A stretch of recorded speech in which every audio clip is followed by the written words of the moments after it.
ሰላም ጤና ይስጥልኝ እንደምን ቆያችሁ ውድ አድማጮቻችን ይህ ፋስ ስፖርት ዩብ ነው። የዘንድሮ የ2026 የዓለም ዋንጫ በአሜሪካ በካናዳና በሜክሲኮ ጣምራ አዘጋጅነት ይካሄዳል። ፊፋ የጨዋታ መዘግየትን ለማስቀረትና ስፖርታዊ ጨዋነትን ለማረጋገጥ በሚል ለ2026 ለዚሁ የዓለም ዋንጫ የሚውል 7 አዳዲስ ህጎችን ይፋ አድርጓል። ይህንን ጉዳይ በቀዳሚነት እንመለከታለን። ሌላው ስለ 2026 የዓለም ዋንጫ ልታውቋቸው የሚገቡ ወሳኝና ታሪካዊ ጉዳዮችን አጠራጠር አድርጌ የማቀርብላችሁ ይሆናል። እስከ መጨረሻው አብራችሁን ቆዩ።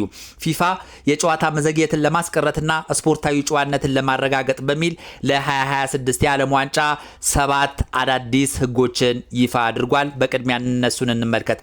አንደኛ፣ ማንኛውም ተጫዋች የእጅ ውርወራን ለ5 ሰከንድ የሚያዘገይ ከሆነ የእጅ ውርወራው ተሰርዞ ለተቃራኒ ቡድን ይሰጣል። በፊት እንደምናውቀው አንድ ተጫዋች ወደ ኋላ ተስቦ ኳሱን ሆድ ውስጥ አስገብቶ ሌላም የተለያዩ እንቅስቃሴዎችን አድርጎ ነበረ የእጅ ውርወራን የሚወረውረው። ይህም ለተቃራኒ ክለብ ምቾት ይነሳል፣ እንደዚሁም ሰዓት ይገድላል በሚል ፊፋ በዘንድሮ ዓመት በሚተገብረው አዲስ ህግ መሰረት የእጅ ውርወራ በ5 ሰከንድ ውስጥ በፍጥነት ተጫዋቹ የእጅ ውርወራውን የማያከናውን ከሆነ ለተቃራኒ ቡድን የእጅ ውርወራው ይሰጣል ማለት ነው።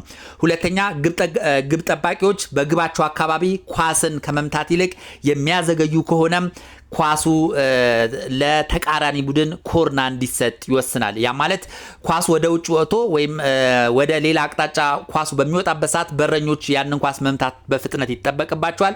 ነገር ግን አንዳንድ በረኞች ኳሱን በማስቀመጥ ወደ ኋላ ተጎትተው ማሊያቸውን በማስተካከል የእጅ ጓንታቸውንም እንደዚሁ በመነካካት ሰዓት የሚያባክኑበት ጊዜ ነበር። ፊፋም ይህንን ነገር ተመልክቶ በ5 ሰከንድ ውስጥ ቶሎ ብለው ኳሱን የማያሻሙትና የማይመቱት ከሆነ ለተቃራኒ ቡድን ኮርና ይሰጣል ሲል አዲስ ህግ ይፋ አድርጓል። በሶስተኛ ደረጃ፣ የሚቀየር ተጫዋች በ10 ሰከንድ ውስጥ በፍጥነት ሜዳውን ለቆ የማይወጣ ከሆነ በቀጣይ ተቀያሪው ተጫዋች ለ10 ሰከንድ ለ1 ደቂቃ ወደ ሜዳ እንዳይገባ ይደረጋል። ጨዋታው ይቀጥላል። ያ ማለት 1 ደቂቃ ቡድኑ በጎደሉ ይጫወታል ማለት ነው። ስለዚህ የሚቀየረው ተጫዋች በፍጥነት መውጣት በ10 ሰከንድ ውስጥ በፍጥነት መውጣት ይጠበቅበታል። የማይወጣ ከሆነ ግን የራሱ ቡድን ቀጣይ የሚገባው ተጫዋች 1 ደቂቃ በጎደሉ ይጫወታሉ ማለት ነው። ይህም ተጫዋቾች በፍጥነት ተቀይረው ገብተው ጨዋታውን እንዲቀጥሉ ስለሚያደርግ ፊፋ እንግዲህ ምርጥ ህግ ነው ብሎ አውጥቶታል። ሌላው እንደዚሁ ተጫዋች ተጎድቶ ሜዳ ውስጥ ሕክምና ከተደረገለት ወደ ጨዋታ ከመመለሱ በፊት ለ1 ደቂቃ ውጪ እንዲቆይ ይደረጋል። ያ ማለት በጎደሎ ለ1 ደቂቃ ያህል በጎደሎ ቲሙ ይጫወታል ማለት ነው። ይህም ምንን ለማስቀረት ነው?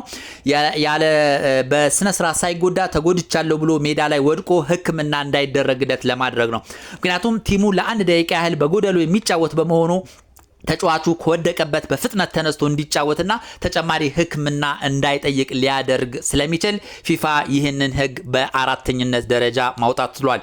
ሌላው አምስተኛው ፊፋ ያወጣው ህግ ከተቃራኒ ቡድን ጋር ግጭት በሚኖርበትና አለመግባባት በሚኖርበት ሰዓት እጅን አፍን በእጅ ሸፍኖ የሚገኝ ተጫዋች በቀጥታ ከሜዳ ይወገዳል ማለት ነው። ብዙ ጊዜ በአለመግባባት ወቅት ተጫዋቾች አፋቸውን በእጃቸው ጭነው ማለት ይሄ የሚናገሩትን የጥላቻ ንግግር ካሜራማኖች እንዳይቀርጿቸውና በኋላ ድምጻቸው እንዳይሰማ ለማድረግ በሚል አፋቸውን በጨርቅ ሸፍነው በማሊያቸው ሸፍነው አሊያም በእጅ ሸፍነው እንደሚሳደቡና ተገቢ ያልሆኑ ቃላቶችን እንደሚወረውሩ ይታወቃል። በዚህም እንግዲህ ፊፋ ይህንን ችግር ለመቅረፍ በሚል ማንኛውም ተጫዋች እጁን ሸፍኖ በተለይ ባለመግባባት ወቅት እጁን ሸፍኖ የሚያወራ ከሆነ ዳኛው በቫርም ይሁን በማንኛውም መልኩ ከተመለከተው ቀጥታ ስትሬት ሬድ ካርድ ወይም ደግሞ ቀጥታ ቀይ ካርድ ተመልክቶ ከሜዳ ይወጣል ማለት ነው። ይህም የዘረኝነት ስድቦችን አንዳንድ አጸያፊ ስድቦችን ለማስቀረት ፊፋ የወሰነው ውሳኔ ነው። ሌላው አጠራጣሪ የሆኑ ኮርናዎች ካሉ ቫር እንዲታይ ይደረጋል። አሁን በምናየው የእግር ኳስ ዓለም ለኮርና ቫር አይታይም። ነገር ግን በ2026 የዓለም ዋንጫ ዳኞች አጠራጣሪ ከሆነ ኮርናን በቫር ተመልክተው ሊወስኑ ይችላሉ። ምክንያቱም በአሁኑ ሰዓት ኮርና እጅግ ወሳኝ ሆኗል። በእንግሊዝ ፕሪሚየር ሊግ እንኳን ብንመለከት አርሰናል በርካታ ኳሶችን ጎሎችን በኮርና እንደሚያስቆጥር ይታወቃል።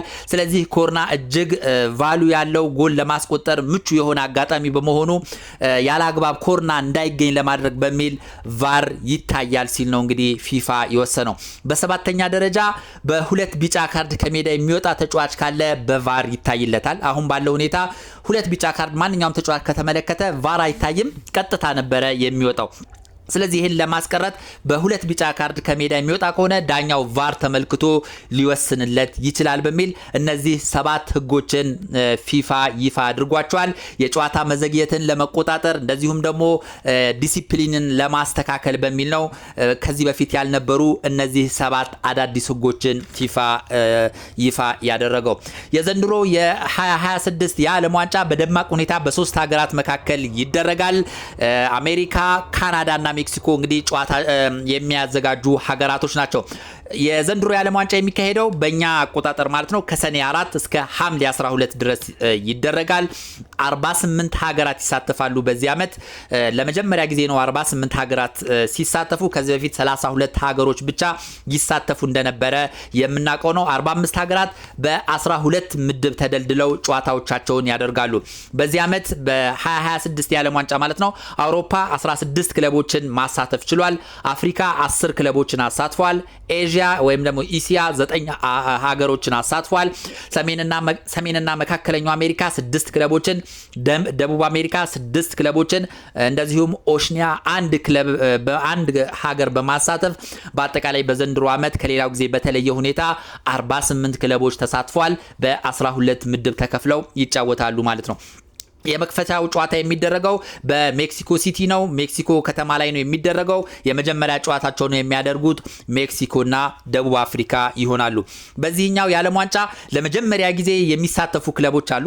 ማለትም በታሪካቸው ለመጀመሪያ ጊዜ የዓለም ዋንጫን የሚሳተፉ ሀገራት አሉ። 4 ሀገራት አሉ። ኡዝቤክስታን አንደኛ ለመጀመሪያ ጊዜ የምትሳተፍ ሀገር ነች። ጆርዳን፣ የመካከለኛው ምስራቅ ሀገር ጆርዳን እንደዚሁ ለመጀመሪያ ጊዜ ትሳተፋለች።